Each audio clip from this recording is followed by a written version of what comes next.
Hey, time for another Update Wednesday. I wanted to let you know about a couple new things that just came out.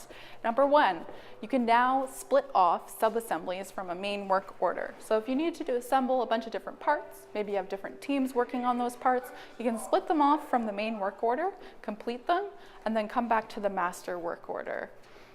We've also added the option to batch cancel or batch fulfill sales orders.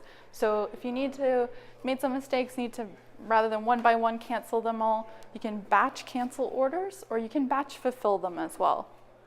And lastly, we've added a feature where inFlow can look across a sales order import and look at what file headings are in there. And if it matches Cratejoy's, inFlow will automatically map the fields for you. And if you'd like to see something like that with a platform you're using, let us know in the comments below. Maybe it's Etsy, maybe it's eBay, maybe it's another platform. Let us know, and we'd be happy to look into adding that as well. So until next time, bye.